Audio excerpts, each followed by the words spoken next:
कभी ऐसा लगा है कि आज की इस भागदौड़ भरी जिंदगी से निकलकर किसी और ही समय में चले जाएं? जैक फिनी की कहानी द थर्ड लेवल इसी ख्वाब को हकीकत और कल्पना के बीच की एक बड़ी ही रोमांचक यात्रा में बदल देती है। तो चलिए इसके रहस्य को परत दर परत खोलते हैं। अच्छा, जरा सोचिए, क्या हो अगर आज की स्ट्रेस भरी दुनिया से निकलकर किसी शांत, बिल्कुल सिंपल से अतीत में जाने का कोई रास्ता मिल जाए, कोई दरवाजा। हमारी कहानी का जो हीरो है चार्ली, वो यही दावा करता है कि उसे ऐसा ही एक दरवाजा मिल गया है और यहीं से हम सीधे पहुंच जाते हैं टाइम ट्रैवल और जिसे कहते हैं ना एस्केपिज्म, उसकी एक बड़ी दिलचस्प दुनिया में। तो मिलिए चार्ली से। कोई 31 साल का एक आम सा आदमी है, न्यूयॉर्क शहर में रहता है। लेकिन वो जो दावा करता है ना, वो बिल्कुल भी आम नहीं है। वो कहता है कि उसने ग्रैंड सेंट्रल स्टेशन में एक छिपा हुआ तीसरा लेवल खोज निकाला है। एक ऐसा लेवल जो, मजे की बात यह है कि ऑफिशियली तो मौजूद ही नहीं है। और यहीं पर कहानी का असली टकराव शुरू होता है। देखिए, एक तरफ है वो हकीकत जिसे हर कोई जानता है कि ग्रैंड सेंट्रल स्टेशन के सिर्फ 2 लेवल हैं, और दूसरी तरफ है चार्ली का ये अविश्वसनीय दावा कि वहां एक तीसरा छिपा हुआ लेवल भी है। तो क्या ये सच है या सिर्फ एक कल्पना? जाहिर है, जब कोई ऐसी कहानी सुनाएगा तो शक तो होगा ही। और चार्ली का अपना दोस्त सैम, जो कि एक साइकियाट्रिस्ट है, उसके इस दावे को पूरी तरह से विज्ञान की नज़र से देखता है। तो सैम का मानना यह है कि ये जो थर्ड लेवल है ना, ये कोई असली जगह है ही नहीं। वो इसे एक टर्म देता है, वेकिंग ड्रीम विश फुलफिलमेंट। मतलब अगर आसान भाषा में समझे तो सैम के हिसाब से चार्ली अपनी असल जिंदगी के स्ट्रेस से इतना ज्यादा परेशान है कि उसका दिमाग जागते हुए ही उसे एक सपनों की दुनिया में ले गया, एक ऐसी दुनिया जहां उसे थोड़ा सुकून मिल सके। तो सवाल यह है कि चार्ली आखिर किस चीज से भाग रहा था? सैम के मुताबिक वो भाग रहा था इस मॉडर्न दुनिया की चिंताओं से। युद्ध का डर, भविष्य को लेकर इनसिक्योरिटी और रोजमर्रा का जो तनाव होता है उससे। सैम के लिए ये थर्ड लेवल इन सब से बचने का बस एक मेंटल एस्केप था, एक सेफ स्पेस।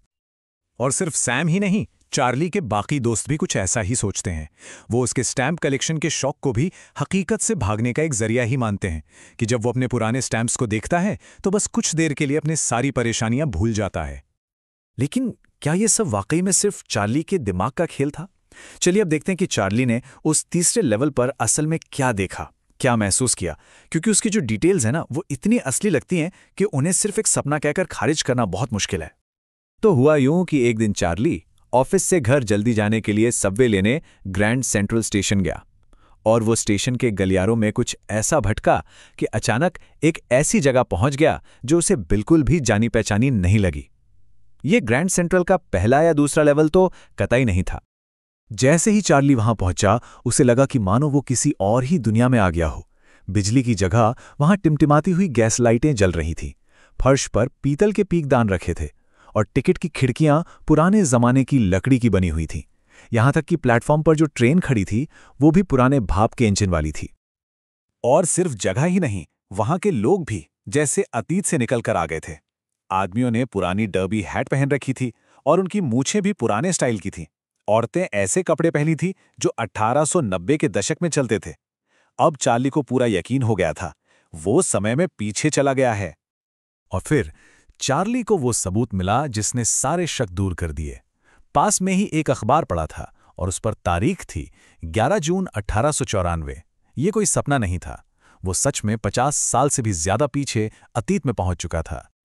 उस शांति और सुकून भरी दुनिया को देखकर चार्ली ने फैसला किया कि वो वहीं बस जाएगा। उसने गेल्सबर्ग शहर के लिए 2 टिकट खरीदने की कोशिश की, लेकिन जैसे ही उसने आज के जमाने के नोट आगे बढ़ाए, टिकट क्लर्क ने उसे शक की निगाह से देखा। मतलब उसकी आज की करेंसी उस अतीत में किसी काम की नहीं थी। चार्ली उस दिन तो किसी तरह अपनी दुनिया में लौट आया, लेकिन कहानी यहां खत्म नहीं हुई। असल में असली ट्विस्ट तो अब आने वाला था, जो एक पुराने से खत में छिपा था। चार्ली ने उस थर्ड लेवल को दोबारा ढूंढने की बहुत कोशिश की, पर वो उसे फिर कभी नहीं मिला। आखिर में उसने हार मान ली। लेकिन फिर कुछ ऐसा हुआ जिसने सब कुछ बदल कर रख दिया। सैम, वही साइकियाट्रिस्ट दोस्त जो इस सबको एक वहम बताता था, वो खुद अचानक गायब हो गया। एक दिन अपने स्टैम्प कलेक्शन को देखते हुए चार्ली को एक फर्स्ट डे कवर मिला। ये एक खास तरह का लिफाफा होता है जिस पर टिकट जारी होने के बिल्कुल पहले दिन की मोहर लगी होती है। लेकिन ये कोई मामूली फर्स्ट डे कवर नहीं था। उस लिफाफे के अंदर से सैम का लिखा एक खत मिला और उस पर 1894 की तारीख थी और वो गेल्सबर्ग से भेजा गया था। खत में सैम ने लिखा था, चार्ली, मैं थर्ड लेवल को ढूंढने में कामयाब हो गया हूं और मैं यहां बहुत खुश हूं। तुम भी इसे ढूंढते रहना। यकीन मानो ये सच है। ये एक जबरदस्त मोड़ था। जो आदमी थर्ड लेवल को दिमागी फितूर बता रहा था, वो ना सिर्फ उसे ढूंढ चुका था, बल्कि हमेशा के लिए वहीं बस भी गया था। मतलब तर्क और विज्ञान पर चलने वाला सैम अब खुद अतीत का हिस्सा बन चुका था। बाद में चार्ली को पता चला कि गायब होने से ठीक पहले सैम ने $800 के बदले पुरानी करेंसी खरीदी थी। ये रकम 1894 में एक नई जिंदगी शुरू करने के लिए काफी थी। शायद अनाज का वो बिजनेस शुरू करने के लिए जिसका वो हमेशा सपना देखता था। और यहीं आकर ये कहानी हमें एक बड़े सवाल के साथ छोड़ जाती है। क्या थर्ड लेवल वाकई में समय के ताने बाने में एक दरार थी, या फिर इस तनाव भरी दुनिया से भागने का एक बहुत ही खूबसूरत सपना?